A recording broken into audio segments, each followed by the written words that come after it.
বন্যা পরিস্থিতির উন্নতি হওয়ার সঙ্গে সঙ্গে মানুষের মাঝে দেখা দিয়েছে নানা রোগের প্রাদুর্ভাব। ডায়রিয়া, চর্মরোগ, শ্বাসকষ্ট, নিউমোনিয়া, জ্বর এবং আমাশয় সহ বিভিন্ন পানিবাহিত নানা রোগ দেখা দিয়েছে শিশু এবং বৃদ্ধ সহ বিভিন্ন বয়সী মানুষের মাঝে। রোগীদের সেবা দিতে হিমশিম খাচ্ছে হাসপাতালে ডাক্তার, নার্স এবং মেডিকেল অ্যাসিস্ট্যান্টরা। এদিকে দেশের 11 জেলায় বন্যায় নতুন 4 জন সহ এখন অবধি 71 জনের মৃত্যু হয়েছে। সহকর্মীদের পাঠানো তথ্য এবং ছবিতে বিস্তারিত। বন্যার পানি কমে যাওয়ার পর ফেনীতে দেখা দিয়েছে বিভিন্ন পানিবাহিত রোগের প্রাদুর্ভাব। বর্তমানে 250 শয্যার জেনারেল হাসপাতালের ডায়রিয়া ওয়ার্ডেই ভর্তি রয়েছেন শয্যার সংখ্যার চেয়ে কয়েক গুণ বেশি রোগী। রোগীর ভিড় বেড়ে যাওয়ায় হাসপাতালের ওয়ার্ড বারান্দা ছাপিয়ে অনেককেই ঠাঁই নিতে হচ্ছে ভবনের বাইরে। ডায়রিয়া, নিউমোনিয়া, ঠান্ডা সহ নানা রোগে আক্রান্তদের বেশিরভাগই শিশু। আগে গাছতলা ভর্তি ছিলাম, মানে রোডের বাইরে। এখন 6 তলা এসে চিকিৎসা পাইতেছি না, নার্সে আসে দেখতেছে না যে বাবা বাচ্চার কি অবস্থা।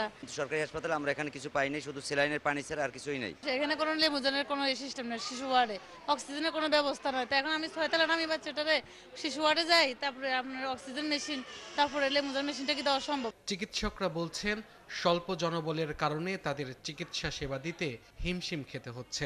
ডায়রিয়ার রোগী এটা চিকিৎসা দিতে আমরা যে বিদ্যমান জনবল দিয়ে হিমশিম খাচ্ছি।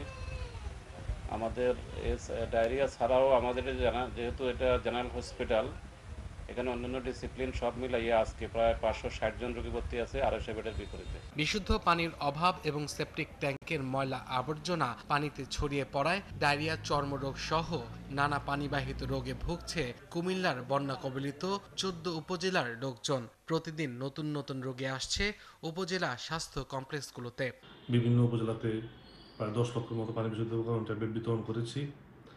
প্রায় 1000-এর উপরে হাইজিন কিট বক্স এবং 2000-এর কাছাকাছি জেরিকেন বিতরণ করা হয়েছে এবং উপজেলা এবং জেলা প্রশাসনের সাথে সমন্বয় করে এই কাজগুলো আমরা মাঠ পর্যায়ে বাস্তবায়ন করছি।